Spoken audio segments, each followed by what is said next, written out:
देखिए, किताब पढ़ने के 2-3 तरीके हैं। एक तरीके, जैसे मैं किताबें खरीदता बहुत ज़्यादा हूँ। अब मैं आजकल कॉन्शियसनेस को रिसर्च कर रहा हूँ, जो चेतना है, जिसको जैन दर्शन जीव कहता है, उसे कोई आत्मा कहता है। बौद्ध लोग मानते हैं कि आत्मा होती नहीं है, चेतना प्रवाह है। चारवाक कहते हैं कि ना चेतना प्रवाह है, ना आत्मा है, ना जीव है। हर दर्शन अलग बात कहता है, हर धर्म अलग बात कहता है। उन सबको मैंने पढ़ा है। अब मैं आजकल स्टडी कर रहा हूँ कि साइंस क्या कहता है। और दुनिया के इतिहास में केवल 30-40 साल हुए हैं जब हमने ब्रेन पे रिसर्च करनी शुरू कर दी है। EEG जब पहली बार आया, उसके बाद से हम ब्रेन को स्टडी कर पा रहे हैं और हमें पता है कि ब्रेन में चीज़ें कैसे काम करती हैं। तो एक विचार आज के लिए आ रहा है कि शायद आत्मा नाम की चीज़ है ही नहीं, केवल ब्रेन में न्यूरॉन्स की एक्टिविटीज़ हैं। कुछ लोग नहीं मानते, कहते हैं कि आत्मा होती है। इस स्टडी को बोलते हैं कॉन्शियसनेस। इस पर बहुत रिसर्च चल रही है और मैंने पिछले महीने में कम से कम 5 बड़ी महत्वपूर्ण किताबें मंगवाई हैं, कोई अमेरिका से, कोई इंग्लैंड से, कोई कहीं से, कि उनको पढ़ूंगा। सामने रखी हुई हैं और मैं रोज़ 2-4 पेज पढ़ भी लेता हूँ उसमें, सिर्फ इसलिए कि वो कंटिन्यूटी बनी रहे।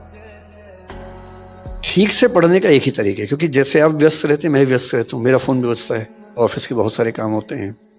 मैं अध्यापक हूँ, साथ में मैं उद्यमी भी हूँ और हमारी कंपनी में करीब 2,200 लोग काम करते हैं। काफ़ी ह्यूज चीज़ें हैं, तो मुझे उसमें बिजी रहना पड़ता है, वो भी करना होता है। अब पढ़ाई करते हुए फ़ोन तो आता है, व्हाट्सएप भी आ जाता है, ज़रूरी काम भी आता है। तो 2 तरीके हैं। अगर किताब पढ़नी ही है तो 1-2 घंटे के लिए फ़ोन को साइड में रख दीजिए, साइलेंट कर दीजिए। मैं तो ऐसा करता हूँ, अक्सर करता हूँ कि फ़ोन को साइलेंट किया, एयरप्लेन मोड पे किया, कमरे के बाहर रखा और 2 घंटे पढ़ा। सबको बोल दिया कि 2 घंटे डिस्टर्ब मत करना, बहुत इमरजेंसी हो तो ही बताना। मेरे घर के लोग सम्मान करते हैं इस बात का। दूसरा तरीका आसान बताता हूँ आपको। अब मैंने जैसे पेरेंटिंग पे बात इन्होंने बोला, मुझे कोई ऐसी एक्सपर्टीज तो है नहीं, तो मैंने सोचा कि मैं देखूं कि क्या क्या दुनिया में इस पर पढ़ाई हुई है। तो मैंने कुछ किताबें मंगवा ली पेरेंटिंग पे, मोटी मोटी। अब वो भी रखी है सामने। मेरी टेबल पर लगभग 300-400 किताबें रखी हुई हैं इस समय, जो मुझे पढ़नी है। और अलमारी में 2000 अलग से हैं, जो अभी नहीं पढ़नी है, बाद में कभी पढ़नी होंगी। रखी बहुत सारी। और मैं खरीदता तुरंत हूँ, मुझे कोई किताब मिलती है मैं तुरंत खरीदता हूँ या मंगवा लेता हूँ उसको, ताकि मुझ पर दबाव रहे कि ये भी पढ़ती है। अब मैंने तरीका क्या निकाला, मैं ChatGPT पे गया। अब ChatGPT के ज़माने में सारी मेहनत मैं ही करूँगा, तो फिर मैं स्मार्ट कैसे हुआ। मैंने उससे पहला सवाल पूछा। मैं ChatGPT का पेड वर्जन यूज़ करता हूँ, वो थोड़ा ज़्यादा स्मार्ट है, 4, अब 5 आने वाला है। मैंने उससे कहा, भाई पेरेंटिंग के बारे में दुनिया की सबसे अच्छी 10 किताबें बताओ कौन सी हैं। उसने 10 किताबों की लिस्ट दे दी। फिर मुझे क्या करना, मैंने कहा इन 10 के 10 का एसेंस बताओ, क्रक्स बताओ। फिर वो बेचारा मेहनत करता रहा 5-7 मिनट तक। 10 की 10 किताब को मैंने लिख भी दिया कि 1000 से 2000 शब्दों में हर किताब का चाहिए। 1 से 2000 शब्दों में हर किताब का क्रक्स उसने बता दिया। मैंने वो क्रक्स पढ़ा, 2-4 बातें काम की लगी, नोट कर ली, हो गया। हाँ, ऐसी कई ऐप्स है। एक इंस्टा रीड्स है, मैं वो भी यूज़ करता हूँ।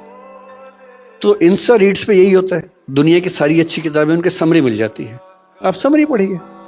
यूट्यूब पे एक चैनल है, मैं उसका नाम भूल रहा हूँ, वन बेटर कुछ ऐसा नाम है। हर किताब की समरी है 15 मिनट में। आप स्पॉटिफाई पे जाएंगे, वहाँ ऐसी समरीज मिल जाती हैं। ऑडिबल पे जाइए, वहाँ समरी ज़माने की बात है। आज तो किताब सुनने की चीज़ है। सैर करने निकल जाइए, एक किताब रास्ते में सुन लीजिए कि जब गए थे और आए हैं, बीच में 4 किताब पढ़ ली उस बीच में। आजकल तो बड़ा आसान है। और जिस किताब को सुन के लगे कि धांसू किताब है, वो पढ़िए ध्यान से। तो मैं आजकल बड़ा सेलेक्टिव हूँ। किताबें इतनी ज़्यादा दुनिया में है, कैसे सब पढ़ें। तो मेरा तरीका, अब जैसे जैनिज्म पर मुझे बात करने का मन था बीच में। ओशो जैन समाज से थे, उनका चंद्रमोहन जैन नाम था उनका। वो आप लोग 13पंथी, 20पंथी, स्थानकवासी, मूर्ति पूजक कम्युनिटीज़ में हैं। वो दिगंबर जैन में 13पंथी, 20पंथी के अलावा एक और कम्युनिटी है जिसका नाम तरणपंथी है। आप में से कितने लोग जानते हैं मुझे नहीं पता, उसका नाम बहुत कम लोग जानते हैं। तरणपंथी, उसके आचार्य थे तरण तारण नाम के। उन आचार्य पे उन्होंने अपनी सबसे पहली 2 किताबें लिखी ओशो ने। ओशो की पहली स्पीच 1965 में स्वामी तरन तारण के बारे में है। ओशो के आश्रम में जो नग्नता आप देखते हैं उसका मूल असर दिगंबर परंपरा से आ रहा है। और जब ओशो दार्शनिक हुए तो जैन समाज में खुशी की लहर छा गई कि एक इतना अच्छा विचारक हमारे समाज से आया है। पर 2 मुद्दों पर झगड़ा हुआ और वो जैन समाज से अलग हो गए। जैन समाज ने उनको अलग कर दिया। उन्होंने कहा कि तुम क्या कर रहे हो, मैं ही हो जाता हूं, तो वो अलग हो गए। लेकिन बहुत इंटरेस्टिंग बात है कि उन्होंने जैनिज्म पर 4 इतनी मोटी मोटी बुक्स लिखी हैं। मैंने वो भी मंगवा ली है, वो भी रखी है मेरे सामने। तो क्या होता है, जो किताब सुनने में उपलब्ध है सुन लीजिए, जिसकी समरी उपलब्ध है पढ़ लीजिए, जिसको सुन के या समरी पढ़ के लगे कि ये कमाल की चीज़ है उसे पूरा पढ़िए। इस तरह से आप मतलब 1 साल में कम से कम 50-100 नई किताबों को जान पाएंगे। और मैं अक्सर बोलता हूँ कि एक किताब पढ़ने का मतलब है आपने किसी और व्यक्ति के 40 साल की ज़िंदगी को जी लिया। उसने 40 साल पढ़ के सोच के जो लिखा आपने एक दिन में पढ़ लिया।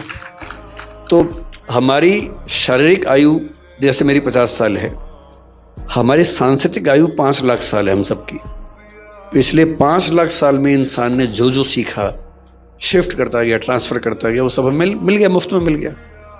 और जिसने हर साल 100 किताब पढ़ ली है, सुन ली, 40 मान लें एक को, तो हर साल 4000 साल का हो रहा है वो आदमी विजडम में, समझदारी में।